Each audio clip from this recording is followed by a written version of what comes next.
Hi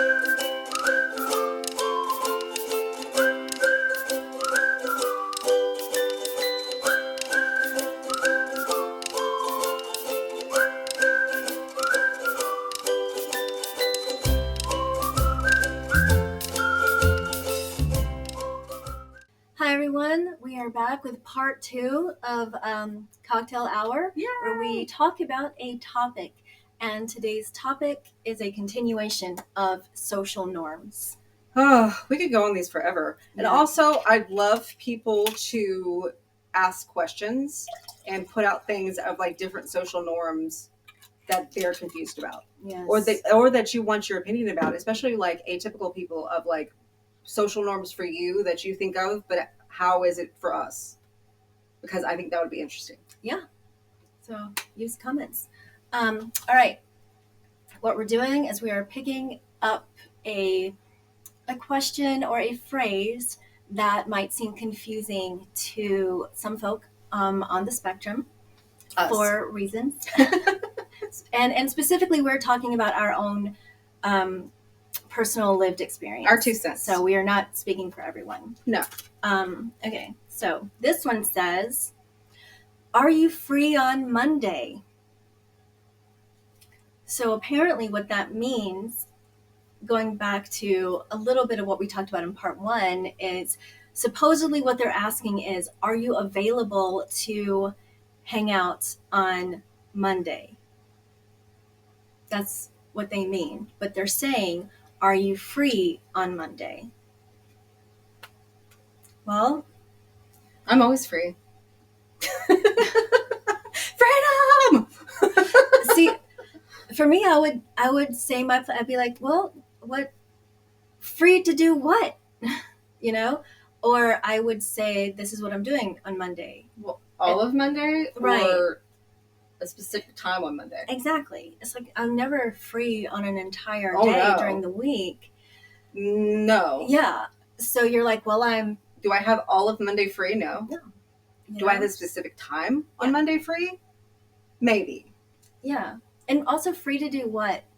Because, like, for example, I'll say I have plans and then I'll tell them my plans. They might take that as, oh, she's busy. She doesn't have the time or the ability to move things around to hang out with me, so I'm not even going to bother asking her to hang out.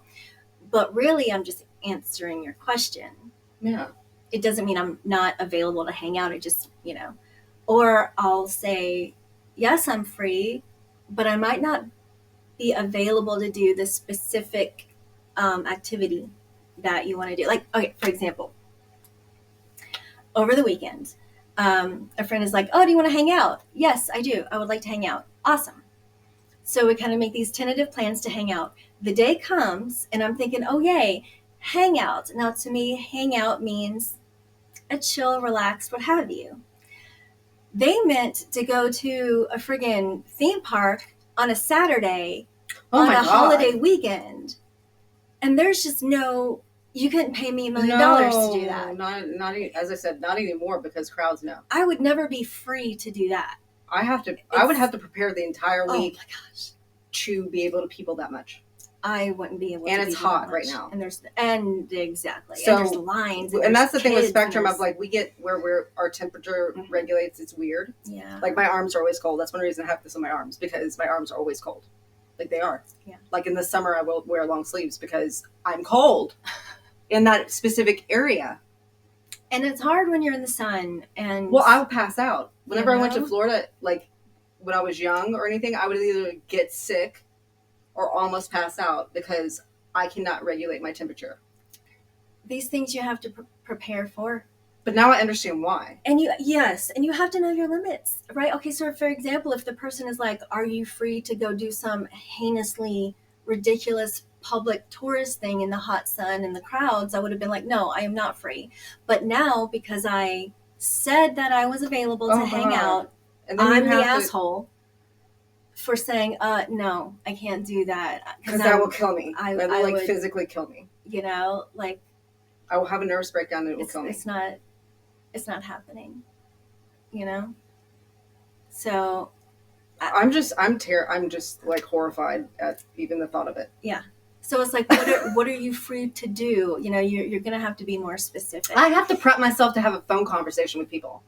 No, it's like true. I do. And I do. Then you don't just call me because I will not answer the phone, because I need to prepare myself to be able to speak to you. That's and true. I know that sounds weird to you, but that's a real thing. Yeah, you got to call, or you have to text her. Are you available for a call? Yes. And then when she's available, she will let you know. And sometimes it takes hours, because I will literally spend hours trying to prep myself to have a call, and my brain will be like, you don't need to call them. You don't need to do this. Like, trying to get out of it, because my brain's stupid sometimes. Like that, of like, you need to calm down. Yeah. It's just a phone call. And then when I'm on the phone call, I'm fine, but I literally have to prep myself for hours to talk to you. I'm sorry, but that's how it is. Yeah.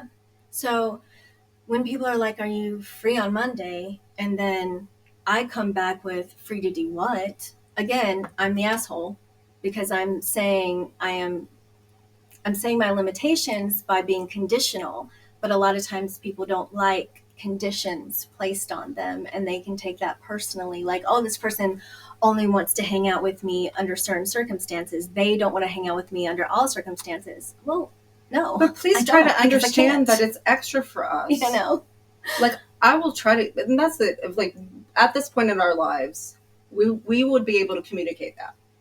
Yes. When we were younger, no, because also we didn't understand. Right. And then people think you're a jerk. Oh, and another thing, it's kind of hard to plan ahead too much, okay? Because you don't know what you're going to feel when you wake up. Yes. Or, oh my God, yes. What sort of inflammation you're going to have that day when you wake up. And sometimes it's all you can do to get your full-time job because done, we both have fibromyalgia. Eat. Yeah. And some days it's one of those of like, oh, I'm going to do this week. And then you wake up and you're literally like, I cannot function. I can't even walk. Yeah. And now I feel like a jerk. And then, even though I literally cannot walk. Yeah. And you're always punking out at the last minute. And then people start to get to know you as the one who punks out at the last minute. And it's the last thing you want to do. And also, we both have agoraphobia. That sucks. Mine happened literally right before I met her, because I didn't have it before. And it's like one of those with trauma and different things of like, it kicked in when I moved to North Carolina. It did. I wasn't like that before at all. But what helped me get out of it, or what helps me, my mindset, if I plan something, I'm the kind of person of like, if I say I'm going to do something, I'm going to do it. Yeah. So that makes me of like, my brain still tries to convince me that I should not do it, and every excuse in the world not to do it, because it, as I said, it really does like give me a panic attack. Yeah. And I can say this, not talking for you, but just knowing her in those moments, she would push herself because she gave her word. Yes. And she would push herself and then be bedridden for 2 days afterwards because she pushed herself. But I needed to push myself, because the main fact is I needed to not allow that to take over my life. Yeah. And that was the thing about modeling, of like, that was a blessing for me, because as I said, I had to do schedules, and with her, we were an hour and 15 minutes away. Okay. And I was in Greensboro and she was in Charlotte, and I had to drive to her house, to her studio.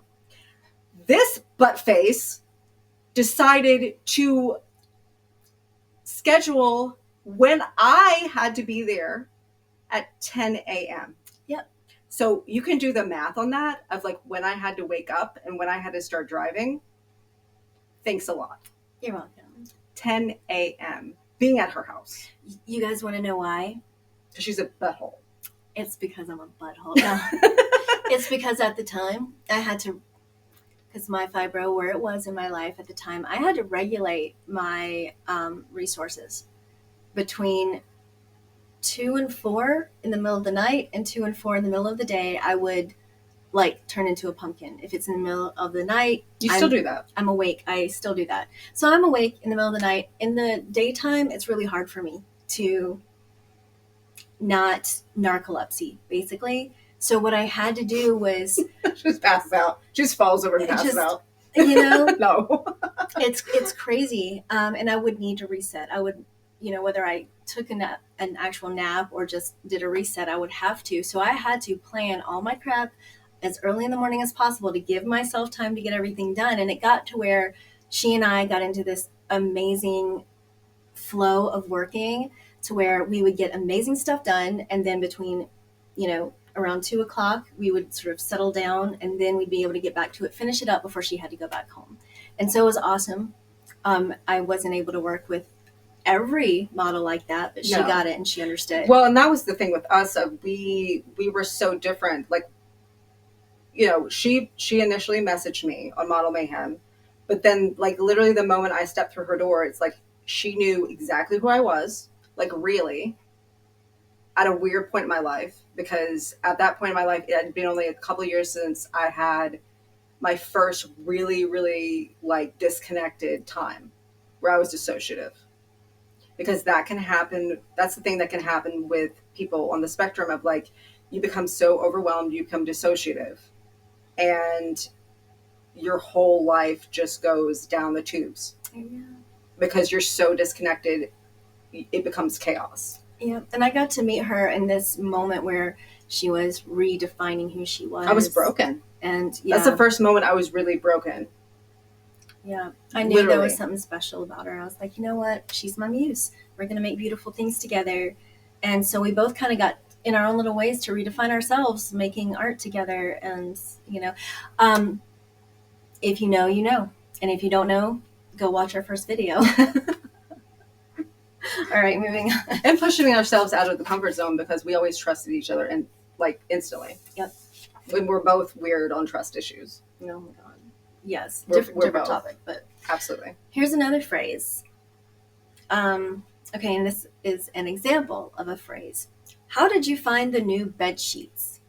Now, supposedly what they mean is, how did you enjoy, what was your experience with the new bed sheets? But really? They're asking, how did you find the new bed sheets? I found them on Amazon. Yeah, I found them at Walmart. I found them in the bedroom. I found them in my linen closet. I found... What the hell are you asking? That is such a weird phrasing. Like, how did you find, meaning how did you like, or what was your experience with? And that's just such a strange thing. Yeah, that's just... this is one of those I still don't like. My brain's like... like, I don't understand that. Yeah. That's just so far out there for me. Like, I'm just... Yeah. I don't know how to feel about that. I've heard it. I've heard it in work meetings, and it's I would literally sit there and be like, "What? Yeah. How did you find the convention? Okay, well, there's GPS, and I put in the. I found it on the internet, and I saw it, and yeah. What that's such a weird phrasing. It's so strange. It doesn't make sense. No. Here's another one. That doesn't make sense. And again, we're both from the South, so some of these niceties we have been socialized into, so we kind of understand, but at the same time... We don't always, like, follow. Right. That's true. And if you are on the spectrum, it could be hard to understand some of these, regardless of where you're from. And because there's always different places in different places you live. Like, the North's different, the East Coast is different, the West Coast is different, specific towns are different. Exactly. It is. This one is make yourself at home. And this is something that Southern hospitality, we would say, make yourself at home. But does this mean I want you to act like Kramer on Seinfeld and open my fridge and start eating my food?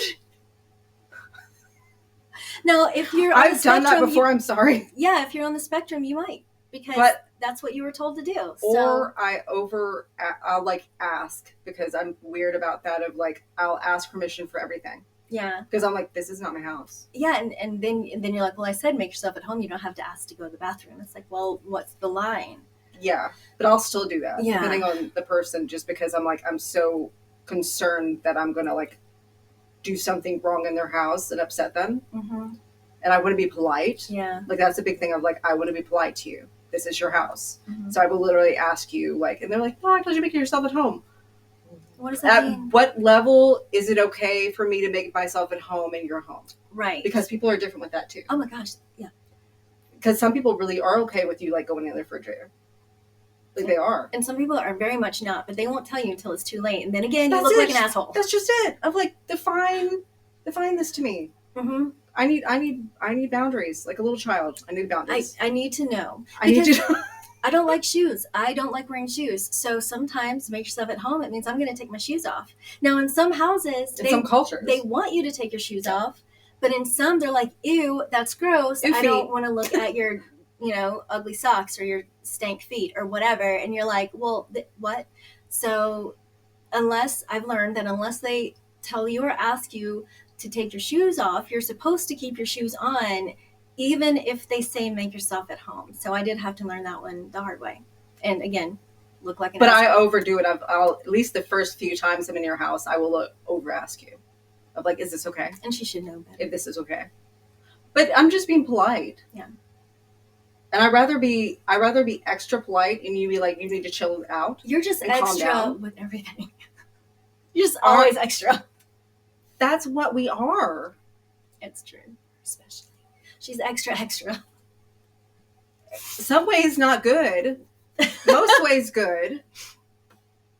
And I've always been like, I really embrace my quirk.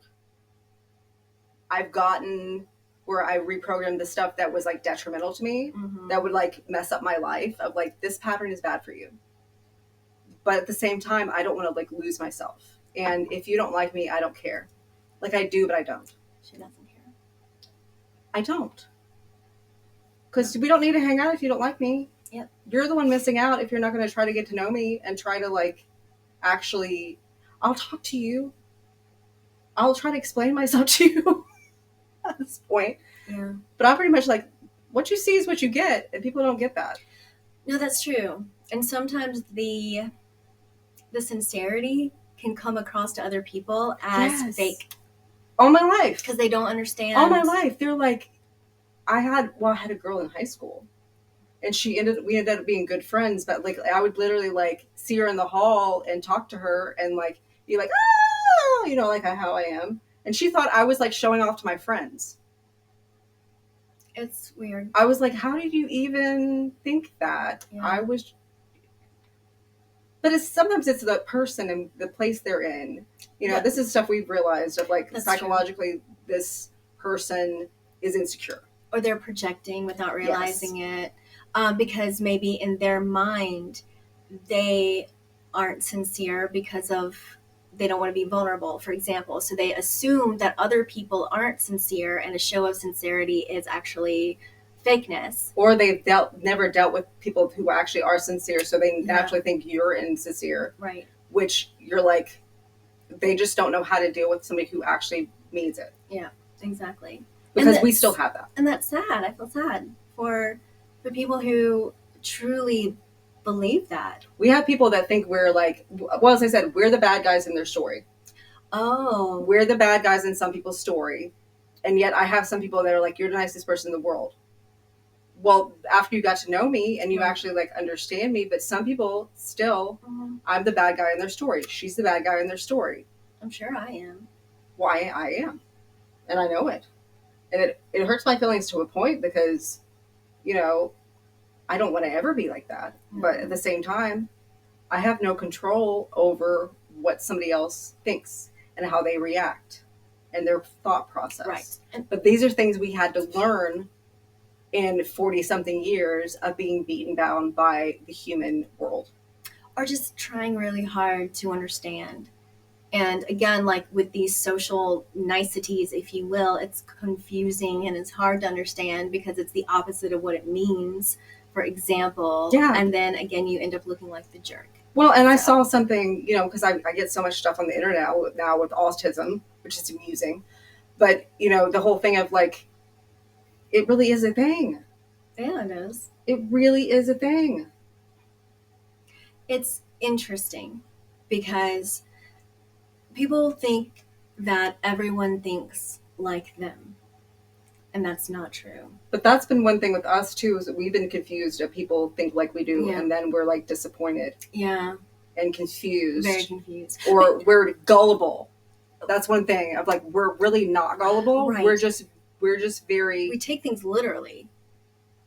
We really are super nice, but you wouldn't think we are, because sometimes we can be very blunt. Oh, that's true too. Of like, don't ask me if you don't want to know. I always tell people that. Yeah, and I always say, like, if I've got something in my teeth, tell me. Be a good friend. Don't let me run around like an idiot. Let me know if I'm effing up. Right? Sometimes you'll do that and it'll upset people. So there was time in my life where I didn't do it at all. Right. And then I had people say that to me of like, well, you know, you need to be this type of person. But it upsets some people. Exactly. And like, it's hard to know what that line is sometimes. Oh, the thing I was going to say with the social norms too, of like, things with us with autism and with other people, is we feel like there is a book of how things should be, like an atypical book that's put out there where people just understand these things. And we didn't get it. If you're neurotypical, you got this book. Yes, and we never got the book. We got a totally different book. Yeah. That was actually like correct. Well, okay, it's like this. If you have to spend your life sort of looking in from the outside, you're cataloging, you're categorizing, you're compartmentalizing so that the world makes sense to you. And because it doesn't. Things like 2 and 2 is 4, you learn that sometimes things just are. So in your mind, things are very binary. It's very black and white sometimes. Things just are sometimes. And so you do end up taking things literally. And when you are sincere, you are literally sincere. When you respond to something, you respond literally, not realizing that people think you're being friggin' rude. Don't mean to be rude. It's just you asked, you know? I feel like there's been waves of my life where it's been of like everybody getting me or everybody not getting me. Of like, they were literally, anything I could say, they would make into like I was bad. It's really hard to communicate. Well, it depends on the person too, because different people react to different things, because it depends on, even with us, we've talked about this of like, we both grew up complete opposite. So there's some things that how we react or how we had to learn was totally different. Mm-hmm. And we just still react in different ways because of that too, because there still is learned behavior. Because you have to think about that with anybody, there's learned behavior. Also with us, with people on the spectrum. Yeah. So everything, in the end, humans and us are complicated. Yeah. And everybody's different. And that's exhausting. Because it's like one of those of like, do I need to be over sensitive and over gentle to everybody? Yeah, sometimes you do, because some people can't handle their own business. That's why I don't care, in the way of I do care, but I cannot change and react to everybody differently because of your business. That's true. I literally can't control how you, this is one of those, I can't control how you feel.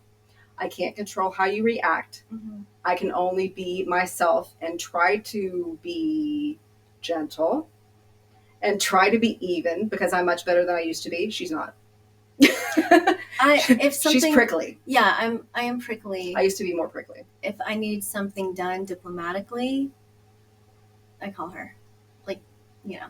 Because I really can step back. And that's it too, being a counselor. I can step back from the situation, not make it about myself. Yeah. Not that she's making it about herself. It's so good at being like nice in a way that I just can't. Because that's who I am I'm still too. learning about that. But this thing is, even doing that, people are going to react differently. That's true. Some people are like, "Oh, well, you're fake." No. That is true. I'm 100% not fake. Yeah. And it's like me, I'm not mean. I just tell it like it is. Well, I have people be like, "You're not a real person." Real people don't act like that. Real people don't act like that. What does that even mean? Yes. I don't understand that. Yes. They're like, I've never met anybody like you before. Real people don't act like that. What is a real person anyways? Well, it's just like normal. What is normal? Normal for everybody is different. Exactly. You can't say normal. There's one specific normal. So that word is actually stupid. Dumb. Idiots. Because everyone's normal is different. Exactly. Last one. Tangent. This is the last one. Oh. try your best. Okay? What they mean is do the best that you can in this moment with your resources. But what they say is try your best. And you wonder why there's so many debilitating perfectionists that are on the spectrum, because you have to do your best all the time. Well, and we both were like that at one point. A big, I mean, like, especially like me, high school and stuff, like I literally tried to be perfect. And Burnout. well, I did. Burnout. That's why like dissociative and all that stuff happened, because you at one point you literally like lose it. Well, you can't anymore. You can. It's not sustainable. It's not practical. But there's no logical. real perfect, because no one's perfect. Yep. Like you can't be. You're human. And the thing is again with the literal, I know what my best is. Because. But what did you think is your best? Right. Compared to somebody else and thinks their best. Sometimes I physically can't do my best because of body pain or whatever. Like, for example, I used to have a manual job. I had to use my hands for my livelihood. And sometimes because of stupid pain, I couldn't use these 3 fingers. I could only use my ring finger, my pinky finger. Because of nerve issues, like I had no grip, I couldn't do anything. So I'm literally using these 2 fingers to do my job because it's all I can do.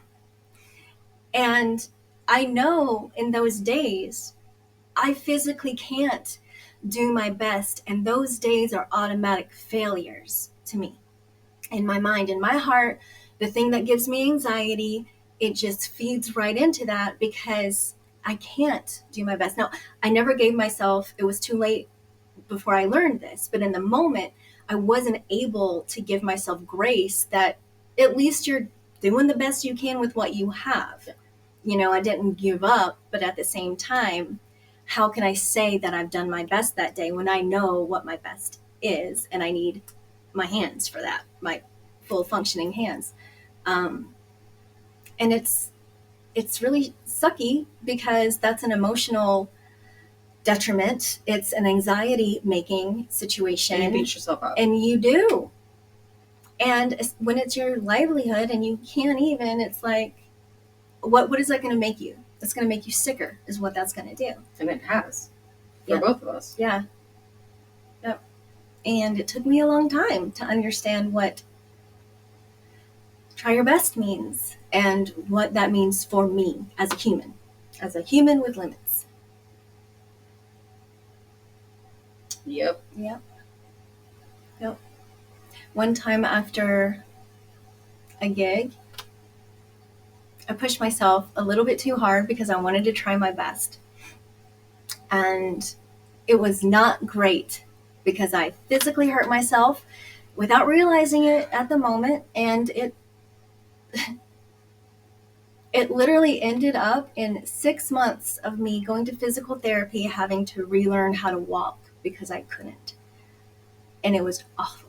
I had to take FMLA from my job. I wasn't able to earn, which was my sole purpose in life. I had to have that external locus of identity. I was nothing if I was not working and being productive. And let me tell you, you don't want to do that. And it's because I gave my word. So I pushed myself and I had to try my best. So I pushed myself and it put me out for 6 months. Ain't that a bitch? I understand.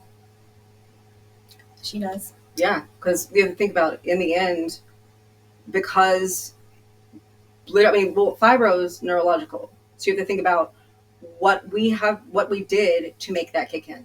Ugh. What we actually did to ourselves to make that kick in, because it's true. Yeah. With celiac, with me, you're born with it, but some kind of trauma, some kind of situation makes it kick in. Yeah. Different parts of our life because of what we were going through, and us literally not be able to handle our own business because being so overstimulated. That's what I'm saying with dissociative. Being so overstimulated, you literally can't handle it. Yep. And it's like you have to for self-preservation. But it's detrimental to you. It is. For those of you who have an invisible illness, you know what we're talking about.